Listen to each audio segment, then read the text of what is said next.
কোটা আন্দোলন ঘিরে সহিংসতায় ক্ষতিগ্রস্ত বিআরটির সেবা কার্যক্রম এখনও শুরু হয়নি। এতে বিপাকে পড়েছেন সেবা নিতে আসা মানুষ। ক্ষতিগ্রস্ত স্থাপনা ও সার্ভার সিস্টেমের মেরামত চলছে।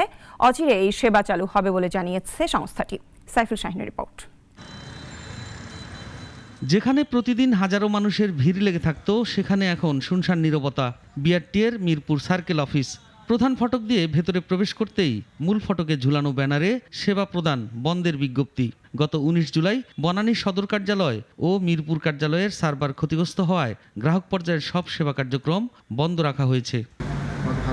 কিছুদিন আগেই মিরপুরে বসানো হয়েছিল গাড়ির অটোমেটিক ফিটনেস চেকিং মেশিন। সেখানে হামলা করে দুর্বৃত্তরা। ভেঙে ফেলা হয় বিভিন্ন মেশিন, আগুন দেওয়া হয় পরীক্ষারত গাড়িতেও। তবে দ্রুত সময়ের মধ্যে সেবা দিতে কাজ চলছে। আমাদের টেকনিক্যাল টিম এখানে কাজ করে যাচ্ছে, যাতে খুব দ্রুততার সাথেই ২-৪ দিনের মধ্যেই যেগুলো মাল সামান আমরা জোগাড় করতে পেরেছি এবং এখানে এক্সিস্টিং সিস্টেম থেকে অ্যারেঞ্জ করে আমরা চালু করার চেষ্টা করছি। সেবা বন্ধ থাকায় আগত সেবাগ্রহীতাদের তথ্য প্রদানে খোলা হয়েছে সাময়িক তথ্য প্রদান কেন্দ্র। সেবা না পেয়ে গ্রাহকরা পড়ছেন ভোগান্তিতে।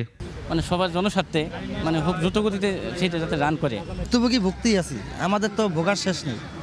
এখন চাই যাতে আমরা যাতে আর না ভুগি। আমাদের যে ইকুইপমেন্টগুলো আছে, আমাদের লোকাল ইকুইপমেন্ট, এগুলো আপনার চাইলে 15 দিনের মধ্যে সব ইনস্টল করে ফেলতে পারে। কিন্তু আমরা যদি টেন্ডারবাজি করে উল্টাপাল্টা করে তাহলে তো সমস্যা।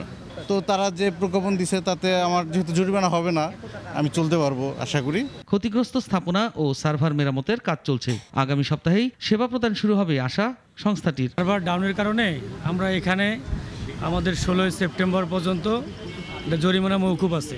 হ্যাঁ, আর যদি আমাদের সার্ভার আগামী সপ্তাহে বা কালকেও চালু হয়ে যায় তো আমরা কার্যক্রম শুরু করব। সেবা সংশ্লিষ্ট কাগজপত্রের বৈধতার মেয়াদ 16 সেপ্টেম্বর পর্যন্ত বর্ধিত করায় গ্রাহকদের বিপদে পড়ারও কোনো সম্ভাবনা নেই বলে মনে করে কর্মকর্তারা।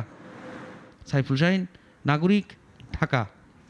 250টিরও বেশি ডিজাইন অপশন নিয়ে ওয়ালটন স্মার্ট ফ্রিজ বোঝে আপনার প্রয়োজন।